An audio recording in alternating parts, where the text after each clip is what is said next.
तो चलिए आज बात करते हैं एक ऐसे कानून की जिसने भारत की अर्थव्यवस्था के लिए एक बहुत बड़ा काम किया। इसका नाम है दिवाला और दिवालियापन संहिता 2016। ये एक बड़ी दिलचस्प कहानी है, तो बने रहिए। लेकिन एक मिनट, 2016 से पहले आखिर ऐसा क्या था जो भारत की आर्थिक तरक्की पर एक ब्रेक लगाए हुए था? यह एक ऐसा सवाल है जिसका जवाब काफी चौंकाने वाला है।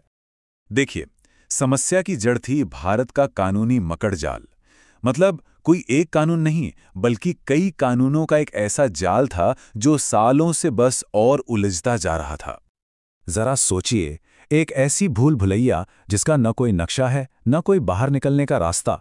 बस यही हकीकत थी उन कंपनियों के लिए जो वित्तीय संकट में फंस जाती थीं। हर तरफ से बस निराशा और कभी ना खत्म होने वाली देरी का एक चक्कर था। ये तो कानूनों का एक पूरा जंगल था। देखिए, 100 साल से भी ज्यादा पुराने कानून और साथ में नए कानून भी जो अक्सर एक दूसरे के खिलाफ काम करते थे। कोई साफ रास्ता था ही नहीं और इस उलझन ने पूरे सिस्टम को कह सकते हैं कि लगभग जाम कर दिया था। और इस कानूनी उलझन का नतीजा क्या निकला? आर्थिक ठहराव।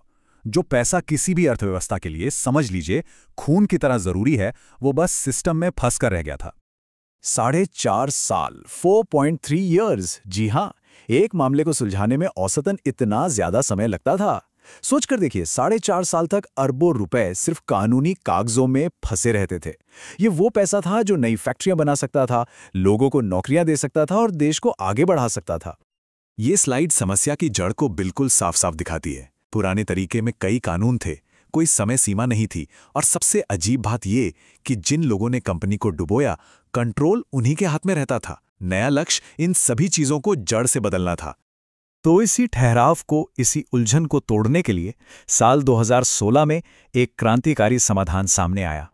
और ये समाधान था दिवाला और दिवालियापन संहिता या आईबीसी। इसका मकसद बड़ा सीधा और साफ था। सारे पुराने बिखरे हुए कानूनों को एक छत के नीचे लाना और पूरी प्रक्रिया को एक सख्त समय सीमा में बांधना। तो आइए अब थोड़ा और अंदर चलते हैं और देखते हैं कि आखिर ये नई प्रणाली काम कैसे करती है और इसने पूरे खेल को पलट कैसे दिया। अच्छा, आगे बढ़ने से पहले एक छोटी सी बात समझना जरूरी है। इंसॉल्वेंसी और बैंक्रप्सी, ये दो शब्द अक्सर एक साथ इस्तेमाल होते हैं, पर इनमें फर्क है। इंसॉल्वेंसी यानी दिवाला एक वित्तीय हालत है जब कोई कंपनी अपने कर्जे समय पर चुका नहीं पा रही, और बैंक्रप्सी यानी दिवालियापन वो कानूनी प्रक्रिया है जब अदालत उस कंपनी को कानूनी तौर पर दिवालिया घोषित कर देती है। आईबीसी इन दोनों ही स्थितियों से निपटता है। ये है नई प्रक्रिया। जैसे ही कोई कंपनी कर्ज चुकाने में चूकती है, मामला शुरू हो जाता है। और यहां तीसरा कदम, ये सबसे क्रांतिकारी है। कंपनी का नियंत्रण पुराने मैनेजमेंट से छीनकर एक प्रोफेशनल को दे दिया जाता है। और पांचवा कदम देखिए, 180 दिनों का लक्ष्य। कहां 4.5 साल और कहां सीधे 180 दिन। ये एक बहुत बहुत बड़ा बदलाव था। तो सबसे जरूरी बात जो याद रखनी है वो ये है, पहली बार सत्ता उन लोगों के हाथों से निकल गई जिन्होंने कंपनी को डुबोया था, और उन लोगों के हाथों में चली गई जिनका पैसा दांव पर लगा था।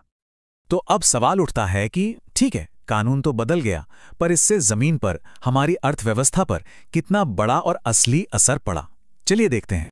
इसका असर आप जानते हैं, एक डोमिनो इफेक्ट की तरह हुआ। जब फंसा हुआ पैसा बाहर आया तो वो नए निवेश में लगा, जिससे नौकरियां बनी। जब प्रक्रियाएं तेज और पारदर्शी हुईं तो भारत की ease of doing business ranking में जबरदस्त सुधार हुआ।